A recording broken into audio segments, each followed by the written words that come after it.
If you need to change your Bluehost password, this quick guide will walk you through the process step by step. Whether you're updating your password for security reasons or just want something easier to remember, Bluehost makes it simple once you know where to look. And before we jump in, if this video helps you out, make sure to hit the like button and subscribe for more easy tutorials like this. Alright, let's get started.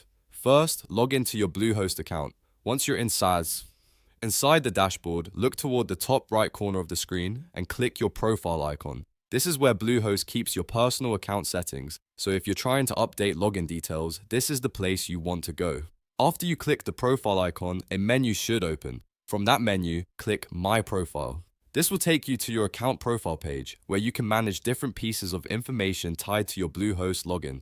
On the My Profile page, look for the section called Login Credentials. This is the area that controls your account sign-in details, including your password. Once you find it, look for the option next to password and click Change. Now Bluehost will ask you to verify your identity by entering your current password. Type that in carefully because this step is required before you can make any changes. After that, enter your new password in the next field. Make sure your new password is strong, unique, and something you haven't used before. For better security, it's a good idea to use a mix of uppercase letters, lowercase letters, numbers, and symbols. Once you've entered the new password, confirm it by typing it again in the confirmation box. This helps make sure there are no typing mistakes and that both entries match exactly. If the passwords don't match, Bluehost usually won't let you continue, so take a second to double check before moving on. When everything looks correct, click Save or Change Password, depending on what Bluehost shows on your screen.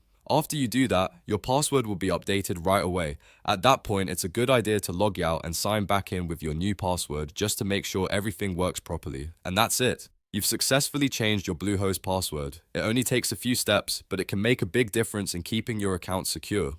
If this tutorial helped you, please give it a like, subscribe to the channel, and turn on notifications so you never miss another helpful walkthrough. Thanks for watching, and I'll see you in the next video.